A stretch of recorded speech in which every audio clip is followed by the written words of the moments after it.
Hey, this is Notser, and this is Untitled. This week, 0.5.12 is launching very soon. There is no confirmation for this, I just know it, because as a developer, you're not going to work on something so far in advance. It's going to be released very soon, and we'll talk about when it is and what it's bringing and how excited people should be for some of the changes. I'm going to be discussing my PC. I just ordered a PC for YouTube and Twitch. It is a powerhouse. It should assist me in making content. We'll be able to do things that we just haven't been able to do. And it's really exciting for anyone who likes PCs. I mean, no matter how hardcore or casual you may be with the PC, it's always fun to see new tech, build something, customize it, be creative. It's just like a car. It's a lot cheaper car, but it's just like a car. So we'll talk about that, and hopefully you'll enjoy it. And finally, I'm going to revisit some questions that I've seen in Untitled and comment on some things. I always see stuff like, what's your favorite ship? What's your favorite, what do you recommend for ranked season? Hey, there we go. Boom. We made our third one. What should you expect for ranked season? Okay, so the first one. We are going to discuss the patch and talk about what is coming. 0.5.12 is going to have some localized audio for the Polish, Błyskawica, oh yeah, the French, Dunkerque. You're also going to have localized audio for the British, so the Warspite, Campbelltown, and all those British cruisers will get to bask in all that glory if you so choose. You can still use whatever you want. It is just added to the game at your leisure, whether you want to be a pirate or you want to be some weird arpeggio woman that yells and screams at everything. It's up to you. And that's great. I would love to see more audio come in and have the player decide if they want to purchase it. Maybe a premium experience. And when I say it, maybe it's over the top. Maybe it's so over the top that it doesn't make any sense logically for naval or maritime conversation.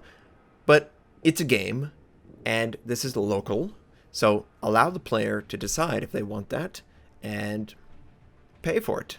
I think that would be cool. I think it would also encourage you to do it more.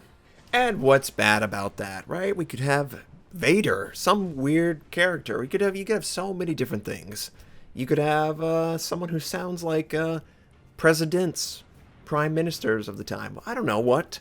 Just something over the top and fun. I like the voice system. I think it could expand further, give them more avenues to make money, and try and take out some of the paid experience from the gameplay. Maybe. I don't know.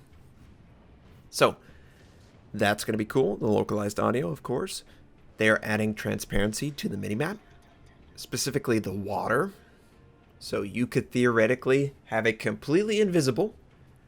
I wouldn't recommend completely invisible. I like it somewhere in between, where I can sort of see through the water. I will say, with the transparency turned to something similar to what we have right now, it does appear to be a little dark, so that might be a little disorienting for a player that's used to the minimap being a certain pattern, a certain detail, a certain opacity, but it's a good change. It is a blind spot, and maybe it's an excuse to allow for a larger minimap, maybe UI scaling in the future. Oh, we don't have to worry about this. We can make the UI scale anything. I really want UI scaling. I can't express how much I want UI scaling. What else did they change? Well, they're not going to do the armor for the Battleship. They're not going to do the armor for the Destroyer. Probably the right call. When in doubt, don't make a change. Let's see about the economy. Is the economy going to increase the level of aggression in Tier 10? I hope it does. I hope it does. Is the cruiser rudder adjustment the right solution for those cruisers?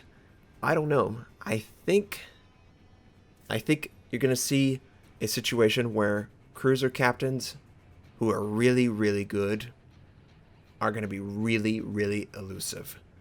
But most cruiser captains are not going to see the benefit because it's going to take too much effort to maneuver your ship so much back and forth and all this stuff to avoid all the shells.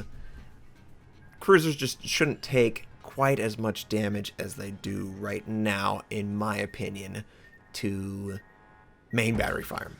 Torpedoes, whatever. They're really agile. If you take torpedoes, you deserve to suffer as a cruiser.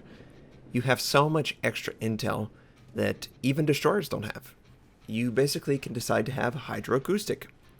You can have an aircraft. You can have radar to tell you that the enemy is in a location, and that should key you in. Hey, this could be a really bad scenario.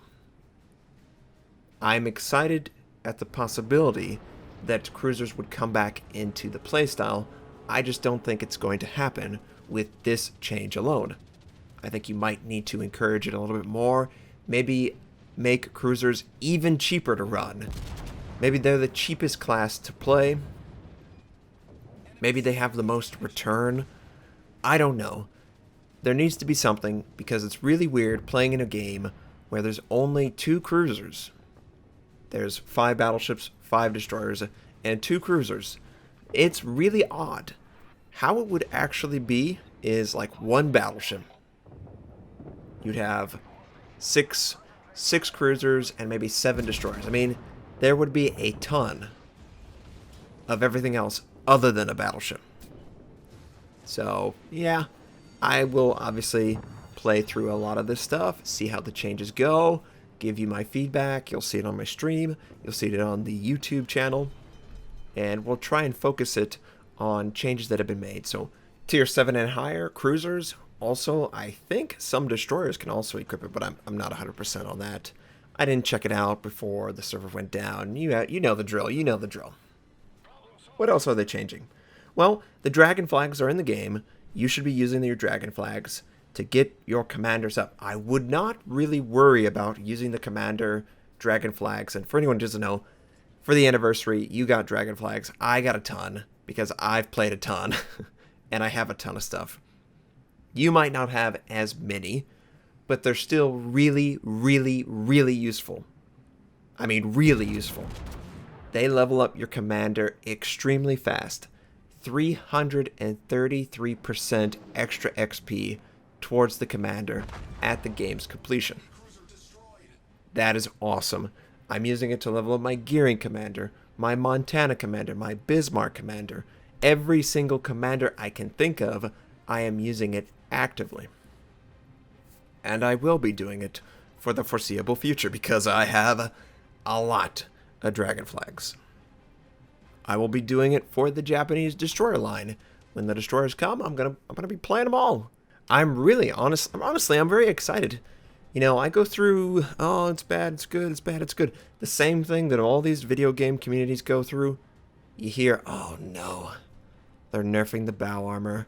Oh no, they're nerfing the destroyer armor. Oh no, the economy, it's not actually changing at all. And you go through this sort of, is it the right game to play? Do I need to move on? And these are not real things you should think of, because everything, and I do mean everything on a free-to-play game, is subject to change. And they, more than any other wargaming product, wargaming for World of Warships has done a fantastic job of listening to the community. And they might not respond as quickly as you would like, but let's face it, at least it's not the World of Tanks group, right? At least it isn't 5 years. 5 years with the same issues and being ignored. I mean, that's not acceptable. We've got plenty of problems with aircraft carriers. We have plenty of problems with some lines needing some love, U.S. cruiser line. But I'm pretty confident that with the feedback that they seem to be taking in, they're going to be moving in the right direction. I think they did with the British cruiser line. I think that would have been a very bad experience for most people. I think you would be very frustrated playing against them and playing as them because they would be so weak, so fragile that you would just lose all sense of control every single time you would just accidentally show yourself, you would be dead. I'm pretty optimistic after the response to our content. I'm curious if they watch. If they do, it comes from a place of love. I really like the game. It's nice and it's a good speed. It's a good speed to have a relaxing time. And then there's just a massive amount of stress in some of these moment-to-moment events where it's like, oh my god, that torpedo. Did you see the torpedo? Or the citadels, or what have you. Let's talk about the PC real quick. What is it going to give the viewer, Notser? That's really what matters. It will allow me to have a free PC to record replays, both my own and others, and I can splice in my replay from maybe a different angle without a UI, that sort of thing. It will look better, which is very important, obviously, as you push the envelope. It's just going to allow me to have more options for the kind of content I want to put into every single video. Now, I do this every day. You cannot compare the editing that a person does for daily content to 6 months. I know I don't make a pristine edited video with a lot of slick transitions and stuff like that. I don't have the time for that. But I'll have a little bit more free time to have footage that I could just splice in for some slick, cool transitions without a lot of effort with that second PC. I'm excited for that. Now, if you want to know what the PC is, it's in the description, basically what I'm buying. And just a rundown real quick of the PC. Intel 6800K. For the RAM, 32 gigabytes of G-Skill. For my motherboard, it's going to be an Asus X99 variant. You can all look this up, by the way, if you really desire. Hey, I'm trying to think about stuff I should get. Oh, this is what you have. Oh, you can ask me questions if you want. For my video card, I have an EVGA 1080. I really like EVGA. They do a great job. I have a solid-state drive. That's not really important. This will become my gaming PC, and the PC I'm recording this on right now will be the streaming PC. It has all the data drives. That's what I care about on this PC. But it's really exciting for me. This is going to be the first time I build from scratch a brand new PC. I've always reclaimed items from previous PCs that I've had for the longest time. I think technically this PC started out live as the backup PC for my father in the 90s.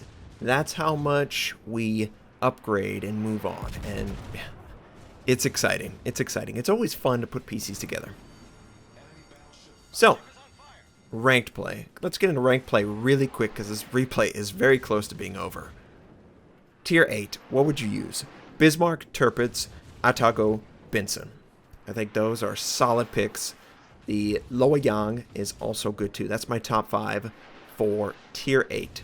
I also think the Chapayev is a solid radar-focused cruiser, which is important. And that's basically my Tier 8. For Tier 6, I think you want to focus on the Arizona, the Fuso, the Bayern. You also have the Farragut. And what was the tier? What is this? Ognivo? No. I don't really like the Ognivo. The Anshun? Is the Anshun a tier 6? If it's a tier 6, yeah, go Anshun. I think I don't really see tier 6 being that hard.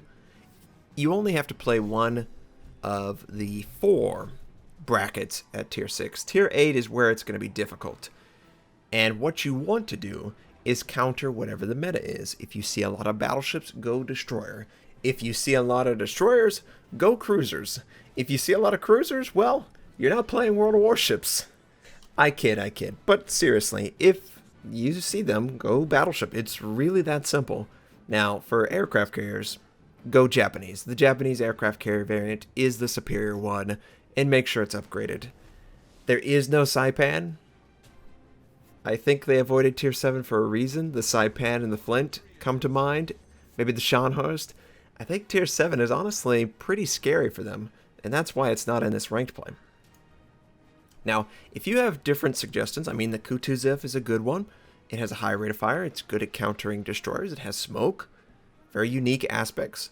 Loa-Yang, that's good. If you don't have a Soviet cruiser and you find that you need to counter destroyers, you're going to have to pull the American cruiser.